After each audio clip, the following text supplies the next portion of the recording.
மகா கசப்பான வாழ்க்கையிலே வெற்றி பெற்றவன் யார் தெரியுமா? மகா மிகவும் கசப்பான வாழ்க்கையிலே வெற்றி பெற்றவன் யோபு. Very good. யார் சொன்னது? சரளமாக நன்றி செலுத்தலாமா? தேங்க்ஸ் அம்மா. வாசிக்கலாம். யோபு 13:26. மகா கசப்பான தீர்ப்புகளை என் பேரில் எழுதுகிறேன். என் சிறு வயதின் அக்கிரமங்களை எனக்கு பலிக்க பண்ணுகிறேன். பாருங்க, மகா கசப்பான தீர்ப்பை எனக்கு எழுதிவிட்டீரே. மகா கசப்பான ஒரு தீர்ப்பு, மகா கசப்பான ஒரு சோதனை. இந்த சோதனையிலே சாத்தான் தோத்துட்டான், யோபு ஜெயிச்சான். மகா கசப்பான வாழ்க்கையிலே வெற்றி பெற்றவன் தான் யோபு பெருமாளே. சாத்தான் யோசித்தான், யோபு இதோடு சரித்திரம் முடிஞ்சு போயிடும், தேவனை தூசிப்பான்னு யோசித்தான். நான் யோபு தேவனை தூசிக்கவில்லை, போற்ற ஆரம்பித்தான், தேவனை வாழ்த்த ஆரம்பித்தான். கடைசியில எதெல்லாம் இழந்தானோ ரெட்டிப்பாய் பெற்றுக் கொண்டான் பெருமாளே. ஒரே நாள்ல 10 பிள்ளைகள் மரித்தார்கள். ஒரே நாள் ஆஸ்தி சொத்தெல்லாம் அழிந்து போட்டது. அவன் தரித்திரனாய் மாறப்பட்டான், பிச்சைக்காரனாய் மாறப்பட்டான். அவன் சரிபல அழுகி போனது பெருமாள், அழுகி போனது. ஆனா ஒரு நம்பிக்கை, என் மீட்பே உயிரோடு இருக்கிறார், என் மீட்பே உயிரோடு பெரிய நம்பிக்கையோட காத்திருந்தான் பெருமாளை, காத்திருந்தான். ஒரு வசன வாச சங்கீதம் ரொம்ப அழகாரு. சங்கீதம் 119 103 சங்கீதம் வாசிக்கலாம். உம்முடைய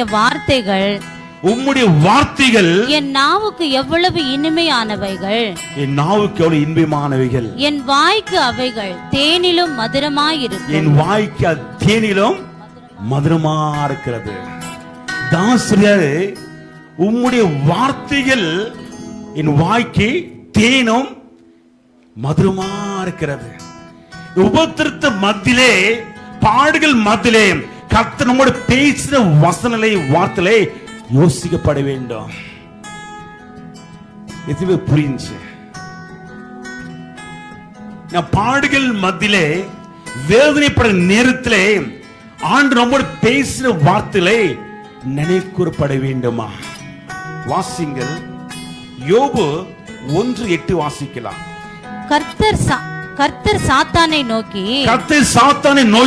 என் தாசனாகிய யோபுவின் கவனம் வைத்தாயோ, உத்தமனும் சன்மார்க்கனும் தேவனுக்கு பயந்து பொல்லாப்புக்கு விலகுகிறவனுமாகிய அவனைப் போல பூமியில் ஒருவனும் இல்லை. சாத்தான் பார்த்து கத்த சவால் விட்டாரே, அந்த வார்த்தை உள்ளுக்கு அப்படியே பதிந்தது. யாருக்கு? யோபுக்கு. அந்த வார்த்தை யோபுக்கு தீனாய் மாறப்பட்டது. சாம்பல் உட்கார்ந்து விடுகிற நேரத்தில், சரி அழுகி போன நேரத்தில் தேவனுடைய வார்த்தை அவனுக்கு மதுரமாய் காணப்படுது. யார்? யோபுக்கு. அவன் நீதிமான். யார் சொன்னதுங்க? தேவனாய் கர்த்தரே சொல்றாரு, யோபு போல பூமியில யாருமே இல்லை, அவன் நீதிமான், உத்தமன் சொல்லி அந்த வார்த்தை உள்ளத்தை தீனாக துணித்துக் கொண்டிருக்கிறது பெருமாளே. அதனால யோபு சோர்ந்து போகல. இந்த உபத்திரம் லேசான உபத்திரம் சீக்கிரத்திலே மறைந்து போயிடும். கர்த்தர் இன்னைக்கு சாட்சி சொன்னாரே, சாட்சி நான் ஜெயித்து காட்டுவேன். சாத்தான் நிச்சயமா தோற்று போகணும்னு சொல்லி அவன் ஜெயித்தான் பெருமாளே. தேவனுடைய வார்த்தை அவனை பலப்படுத்த ஆரம்பிச்சது. வாழ்க்கையில் எத்தனோ வசனங்கள் கர்த்தர் கொடுத்திருக்காரு, வார்த்தைலாம் கொடுத்திருக்காரே, அதை மறந்து விடாதீர்கள், அது உறுதியாய் பற்றிக் கொள்ளுங்கள். உபத்திர மத்திய வசனம் சொல்லி ஜெபிங்கள். இந்த வருஷம் கர்த்தர் கொடுத்த வார்த்தை தெரியுமா? நீ சும்மாரு, கர்த்தர் உனக்காக யுத்தம் செய்வா. உனக்கு விருதமா எழும்பி ஆயுதத்தில் வரும்போது பயப்படாதீங்க. ஆண்டவர் சொன்னாரு, சும்மாருன்னு சொன்னாரு, உனக்காக யுத்தம் செய்வேன்னு சொன்னாரு. கர்த்தர் எனக்காக யுத்தம் செய்வார். நம்பிக்கையோடு காத்துருங்க. சத்துரு வெள்ளம் போல் வரும்போது பயப்படாதீங்க. கர்த்தர் நமக்காக ஜெயித்து கொடி ஏற்றுவாருங்க. கர்த்தருடைய வசனம், தேவனுடைய வார்த்தை நமக்கு இன்பமாய் காண முடியும். தேவனுடைய வார்த்தைகள் வாக்குத்தத்தம் வாழ்க்கையிலே தீனாக மாற முடியும். தாவீது சொல்றாரு, தேவனுடைய வசனங்கள் என் வாழ்க்கை மதுரமாய் தேனாக காணப்படுகிறது. யோபு வாழ்க்கையிலே கர்த்தர் ஒவ்வொரு வார்த்தைக்கு தேனாய் காணப்பட்டது.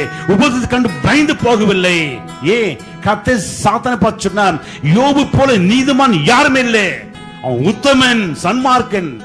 சவால் விட்டு ஆரம்பித்தாரே, அந்த வார்த்தை போதும் சொல்லி அனை உபத்திரத்தை சுமந்து கொண்டான். கசப்பான வாழ்க்கையிலே ஜெயம் பெற்றான் பெருமாளை யோபு. வாழ்க்கையிலே கசப்பான வாழ்க்கையா, உபத்திரம் பல நடந்து கொண்டிருக்கிறோமாம், பயப்படாதே. உன்னை குறித்து ஒரு பெரிய தரிசனம் ஆண்டு இருக்குங்க. என்ன தரிசனமா? உங்களை ஒரு கரத்திலே முத்திரை மோதிரமாய்த்து கொண்டிருக்காருங்க. நம்மளாம் தேவனுடைய கரத்திலே முத்திரை மோதிரமா இருக்கும் போது எந்த சத்துருமே பறிக்க முடியாதுங்க. எது கொடுத்த கலங்காதீங்க. நீங்க சாதாரண நம்பர் அல்ல, உங்களை மீட்டெடுத்த தெய்வம் இயேசு இருக்காருங்க. விலை கொடுத்து வாங்கி இருக்கிறார் அல்லவா? நான் ஒருபோதும் கைவிட மாட்டாரு, அவர் மறக்கவும் மாட்டாருங்க.